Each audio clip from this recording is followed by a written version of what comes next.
Hi, everyone. Hello. So, Chris and I wanted to hop on today and say a little bit around this time that we're in, that we're looking at as a transition time, the time of letting go of 2021 and moving into 2022. Yeah, and for most people that becomes that time where you reflect on the past year and then, you're motivated to move into the next year and make all these wonderful positive changes. So what does that mean to you, Sue?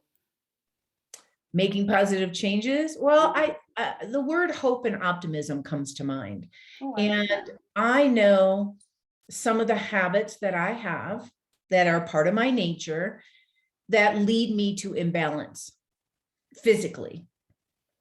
And I want to have a little bit more consciousness around all of those habits moving forward when I go into 2022 so that I feel optimal, so I'm vibrant, so I'm happy and healthy. What about you? Yeah, I totally agree. And I think this idea of looking at how to create more balance in your life, yoga and Ayurveda are all about that. They're all about these wonderful habits that will take you um, through the next month, years, whatever it is, and help keep you um, healthy, vibrant, create ease. Mhm. But you know what's interesting is that we're all a little bit different. And my habits might not be supportive for you, right? And your habits might not be supportive for me. And this is why yoga and Ayurveda is such a profound way to look at it, because we all are very unique in our way we're put together based on our doshas or our constitution, and also our past experiences. What kind of habits ingrained do we have? And when we look at things through those lenses, it becomes very simple, right, Chris? Becomes very Yeah, simple. and we start with the physical body. That's what speaks to us in the loudest voice. That will tell you pretty much where you're doing really well and where maybe you're doing things that aren't supporting you. What do they call that when you do the same thing over and over again and expect different results? Insanity. Hmm. Yes. And we can all look back over the years probably and see how much we keep having, we do those habits over and over and over again. Hopefully, we become a little bit more conscious over time. And with the physical body, because like you said, it speaks to us the loudest. It's also our foundation.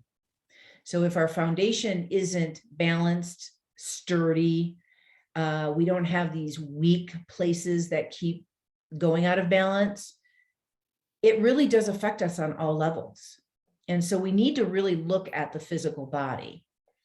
Yeah, and we talked about this earlier, and we talked about the cracks in the foundation. So, where are your weaknesses? In Ayurveda, they call that your kave gunas. It's where you just, where um, things show up in your body when you're not taking good care.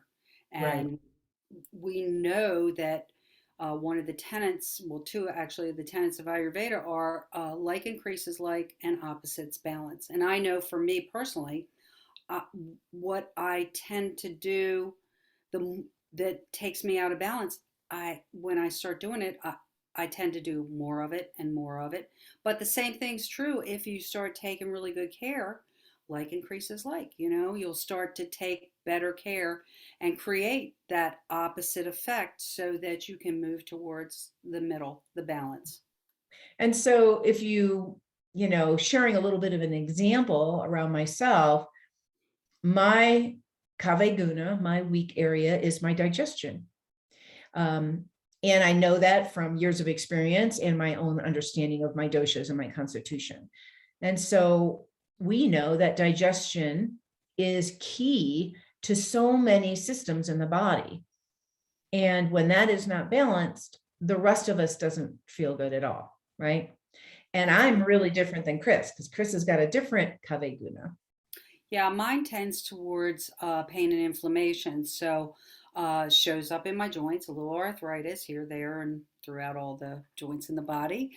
And I know that when I overdo and there's a little too much sugar in my diet, that it really kicks my inflammation off, and then I'm uncomfortable. And I can't be anywhere else but in the body because it's saying, well, this hurts and this hurts and this hurts.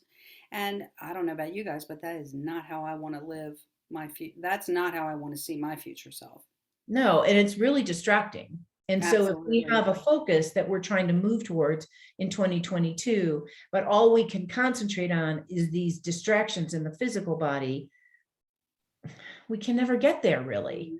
So this is why we feel really strongly about talking about the physical body right now and letting you know that we have revised our empowered living program and we broke it down into a series of four. We're calling it Empowered Living 4-part master series. And the first one's going to start in February, and it's the physical body. It's the foundation. And 4 weeks, taking a deep dive at looking at who we are constitutionally, what our cracks and weaknesses are, how we can support ourselves in a much healthier, better way moving forward so that we can support this foundation that we live in. Right, Chris? Absolutely. And we timed it so that then if you choose, it will feed you right into our spring cleanse, which is a great way to really address some of those issues in the body. But to have that really good foundation about why things work in the body the way they do.